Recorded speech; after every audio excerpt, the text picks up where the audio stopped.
अस्सलाम वालेकुम, मैं हूं आबिद अंदलीब। तीन बड़ी खबरें लद्दाख को लेकर। हिंदुस्तान जो है वो मिन्नतों पे उतर आया है। दूसरी जो बड़ी खबर है, भारतीय आर्मी चीफ का जो दौरा था लद्दाख का, वो बेनकाब हुआ है बुरी तरह से। वहाँ की एक फुटेज आई है, वो आपको दिखाएंगे कि क्या हुआ है वहाँ एक्चुअली, और किस तरह से जो हिंदुस्तानी मीडिया था उसको उसने एडिटिंग करने में एक बहुत बड़ी गलती कर दी। फिर जो दूसरी बड़ी खबर है, ये भी बताया जा रहा है कि इस वक्त लद्दाख के बॉर्डर पे जो पाकिस्तान के गिलगित बल्तिस्तान के नॉर्दर्न एरियाज लगते हैं, पाकिस्तान ने भी बड़ी फौज को जो है मूव करना वहाँ शुरू किया है। चाइना इस वक्त लद्दाख से सिर्फ ली जो है वहाँ से सिर्फ 80 किलोमीटर पीछे रह गया है। यानी कि 1000 जो स्क्वायर फीट का जो रकबा था उनका, 1000 स्क्वायर किलोमीटर का जो रकबा था, वो उसको चाइना ने जो है वो ऑक्युपाई कर लिया हुआ है। चाइना सिर्फ 80 किलोमीटर जो है वो पीछे है। इस वक्त हिंदुस्तान के जो वजीर खारजा हैं वो दौड़े दौड़े जो है वो चाइना रूस पहुंचे हैं। वो रूस की मिन्नतें कर रहे हैं, रूस को कह रहे हैं कि आप इंटरवीन करें, आप हमारी जो है वो इस वक्त जान पे बनी हुई है और आप इस वक्त चाइना को कन्विंस करें कि चाइना वापस जाए।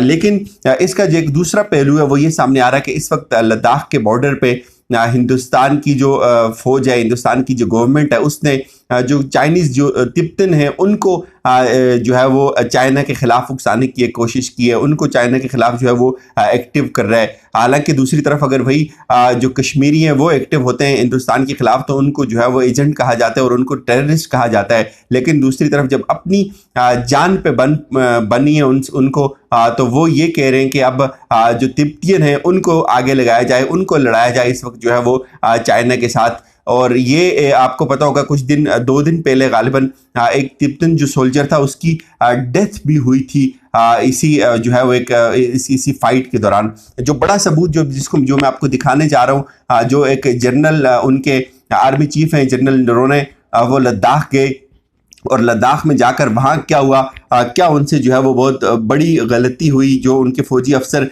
वहाँ भाग रहे हैं, वो अपनी LAC जो है वो उसको छोड़ रहे हैं, उनको क्यों वहाँ जाना पड़ा आर्मी चीफ को, और आर्मी चीफ वहाँ जाके किस तरह से अपने लोगों को, अपने फौजियों को ये कहते रहे कि आप थोड़ा सा ठहर जाएं, हम डायलॉग कर रहे हैं। बड़ी इंटरेस्टिंग चीज़ है ये, मैं आप इसको देखें आपको अंदाज़ा होगा।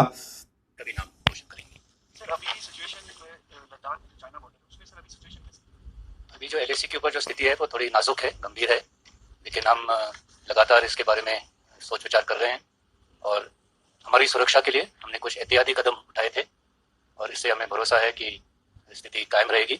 और जो भी हमने कदम उठाए हैं वो हमने LAC के ऊपर उठाए। सर अभी हम कितना तैयार हैं चाइनीज़ आर्मी से? जैसे मैंने कहा कि जो भी हम हरकतें देख रहे थे उसको मद्देनजर रखते हुए अपनी सुरक्षा के लिए हमने जो कदम उठाने थे वो हमने उठाए हैं। मुझे उम्मीद है कि जो हमने डिप्लॉयमेंट की है उससे हम अपनी सुरक्षा कायम रखेंगे। ये जो आपने ये देखा, वो कह रहे हैं कि बस करें, अब आर्मी चीफ कह रहे हैं कि अब बस करें, ये जाहिर है इनका प्लांटेड प्रोग्राम है, वो कह रहे हैं कि बस करें। मुझे उम्मीद है कि जो हमने डिप्लॉयमेंट की है ये पूरी वीडियो नाजरीन कुछ ट्विटर हैंडल्स है उन पे पड़ी हुई है, वहां से आप इसको देख सकते हैं। आर्मी चीफ जो है वो ये कह रहा है कि हमने अपनी हिफाजत के लिए कुछ इकदाम किए हुए हैं, हम उस पर कायम है और वो बड़े ज़बरदस्त जो है इकदाम हैं वो हमने सिर्फ और सिर्फ अपनी हिफाजत के लिए किए हुए हैं। फिर एक और जो इंटरेस्टिंग बात है वो कहता है अब बस करें और मज़ीद सवाल मुझसे ना पूछें। और उसकी आप बॉडी लैंग्वेज अगर आप देखें इंतहाई मुरझाई हुई है। कोई भी आर्मी चीफ अगर किसी हमारे आर्मी चीफ अगर लाइन ऑफ कंट्रोल पे जाते हैं तो आपको याद होगा वो किस तरह से एक मैसेज दिया जाता है हिंदुस्तान को। आर्मी चीफ जो है वो डायलॉग करने की दावत नहीं देता। आर्मी चीफ ये नहीं कहता कि हम डायलॉग कर रहे हैं और ये सारे जो कन्फ्लिक्ट है ये डायलॉग से जो है वो रिजॉल्व हो जाएगा, हमारी जो उनके साथ डिस्कशंस हैं उनके साथ जो है वो इसको रिजॉल्व कर दिया जाएगा। ये दुनिया का वाहिद आर्मी चीफ है जो लद्दाख की बॉर्डर पे गया और वो वहाँ अपने फौजियों को उसने बड़ा हौसला दिया। उसने कहा कि थोड़ा सा सब्र कर लें, बस कुछ दिन मजीद हम रूस की मिन्नतें करेंगे और रूस को बीच में डालेंगे और चाइना जो है वो यहाँ से वापस चला जाएगा। तो उसकी वजह क्या है? उसकी वजह यह है कि इस वक्त इनको इस बात का इदराक है कि हम चाइना के साथ नहीं लड़ सकते और उन्होंने अब इल्ज़ाम लगाना शुरू कर दिया कि पाकिस्तान जो है वो पाकिस्तान अपने लोगों को कश्मीर के अंदर भेज रहा है और पाकिस्तान ने अपनी जो फोर्सेस हैं उनको जो है वो मूव करना शुरू किया है लद्दाख बॉर्डर की जानिब। जो इसमें सबसे जो इंटरेस्टिंग पहलू है वो ये है कि जो उनका आर्मी चीफ है वो ये कहता है कि हमने अपनी हिफाजत के लिए कुछ चीज़ें जो की हैं और जवान जो है वो हमारे बड़े हौसले वाले हैं और हम डायलॉग करेंगे। हमारे आपको याद होगा आसिफ गफूर साहब जो थे उन्होंने कहा था कि हम आपको सरप्राइज देंगे। जो एक जर्नल होता है उसकी एक अलग लैंग्वेज होती है, उसका एक अलग टून होता है और वो उसी लैंग्वेज में बात करता है। फौज डायलॉग की बात नहीं करती। इंडिया की, ये दुनिया की शायद वाहिद फौज है जो डायलॉग की बात करती है। और कहाँ जाके डायलॉग की बात करती है? जहां आप स्टैंड ऑफ है पिछले 3 महीने से आपके 20 फौजी उन्होंने मार दिए। आप वहां जाके अपने फौजियों को कहते हैं डायलॉग की बात जो है वो चल रही है, उनके साथ रिक्वेस्ट हम कर रहे हैं और देखें मुमकिन है वो मान जाएं और अगर वो मान गए तो ये हमारे लिए बड़ी विन विन सिचुएशन हो जाएगी। तो ये लेवल हो गया है हिंदुस्तान के आर्मी चीफ का, जो लाइन ऑफ एक्चुअल कंट्रोल पे जाके अपने फौजियों को ये कह रहे हैं कि भाई थोड़ा सा सब्र कर लें, हम बातचीत कर रहे हैं, बातचीत से मामला हल हो जाएगा। ये इसकी वजह क्या है? इसकी सबसे बड़ी वजह यह है कि इस वक्त हिंदुस्तान को इनसर्किल किया हुआ है चाइना ने पूरी तरह से, बिल्कुल पिट चुका है हिंदुस्तान तिब्बत के बॉर्डर पे, अरुणाचल प्रदेश पे,